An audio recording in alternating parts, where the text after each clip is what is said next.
Bismillahirrahmanirrahim. Emangnya negara baik karena Islam? Negara baik karena ada Undang-Undang 45. Lu berakal, argumen dibalas argumen dan memakai dalil, bukan asal bunyi. Oh ya, Allahu Akbar.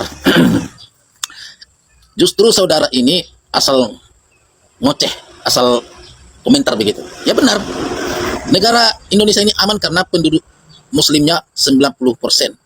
Sedangkan ideologi kita, negara kita Pancasila diambil dari ajaran Islam. Pancasila, 1. Ketuhanan yang Maha Esa. 2. Kemanusiaan yang adil dan beradab. 3. Persatuan Indonesia. 4. Kerakyatan yang dipimpin oleh hikmat kebijaksanaan dalam permusyawaratan. 5. Keadilan bagi seluruh bangsa Indonesia. Itu diambil dari hukum Islam. Qul huwallahu ahad. Katakan Allah itu Esa. Begitu juga dengan bendera Indonesia. Merah putih, merah itu berani, putih itu suci. Golongan kaum suci. Siapa itu? Islam. Karena yang mengusir penjajah Belanda dari muka bumi Indonesia ini adalah Islam. Khalifah-khalifah, wali-walinya, pahlawan-pahlawannya semua adalah Muslim. Sampai kepada pahlawan kami dari tanah Batak begitu. Kaum putih. Jadi kaum Islam begitu. Begitu juga dengan Undang-Undang 45. Undang-Undang tahun 1945 pembukaan bahwa kemerdekaan itu hak segala bangsa. Oleh karena itu penjajahan di muka bumi ini harus dihapuskan. Saya dulu suka itu kalau sekolah dulu membaca itu. Jadi saudara bisa dikatakan agama-agama minoritas ini penumpang di negeri sendiri gitu. Tetapi minoritas yang lain seperti Hindu, Buddha, Konghucu hidup rukun berdampingan dengan Muslim. Dari dulu sampai sekarang, umur saya sudah 50 tahun ini, belum pernah saya dengarkan sekalipun mereka menyeberang atau mengotak-atik atau menyinggung ke Islam begitu. Beda dengan agama saudara, agama penjajah begitu. Namanya juga agama penjajah yang dibawa oleh penjajah ke Indonesia ini selama 3,5 abad mereka di Indonesia ini. Ngapain aja mereka di Indonesia selama 3,5 abad? Dan ada dokumennya saya tonton juga, mereka menyebarkan kristenisasi di Indonesia ini. Makanya jiwa-jiwa penjajah itu ada pada OTN gitu. Suka olok-olok Islam, menghujat begitu kan. Seperti memancing lah begitu. Negara kita lagi nggak baik-baik, bro. Saudara juga memancing-mancing air menjadi keruh begitu. Saudara itu tidak sadar diri begitu.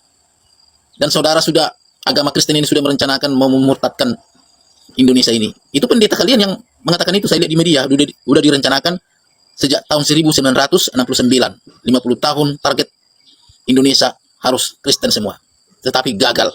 Ya gagal lah, karena Islam ini bukan agama orang Arab, bukan agama manusia, tapi agama dinullah. Agama yang datang dari Allah. Jadi kalau agama yang datang dari Allah, Allah yang menjaga agamanya, Allah yang menjaga mushaf Al-Qur'annya, Allah yang menjaga keutuhan, kemurnian agamanya begitu. Dan argumen apa yang saudara balas begitu. Jadi termasuklah Anda yang disebut Islamfobia begitu. Tapi kita lihatlah kebesaran Allah. Banyak orang-orang yang mu'alaf itu ya dari Islamfobia. Apapun itu dia terlalu benci sekali sama Islam ini, dipermalukan Allah. Apakah semuanya? Wallahu a'lam. Karena ada juga kita dengar ditutup Allah. Seperti komentar saudara semalam. Allah menyesatkan manusia. Kenapa Allah menyesatkan manusia? Biasanya yang menyesatkan adalah setan.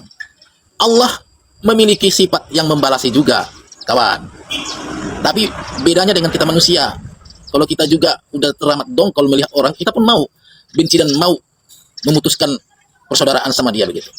Kita usir dari kampung begitu, karena udah nggak mengerti lagi dikasih hati gitu. Udah lebih-lebih dari binatang begitu. Jadi kan samalah seperti Allah. Allah pun memiliki sifat yang membalasi. Allah juga memiliki sifat maha sabar begitu. Itulah Allah yang sebijak-bijaknya dan yang sehakim-hakimnya Allah begitu. Ya, karena udah dikasih dia waktu untuk bertobat tapi dia tidak mau begitu kan. Akhirnya dilaknat. Dan Allah Subhanahu wa taala sudah mengatakan, janganlah kamu membuat kerusakan di muka bumi.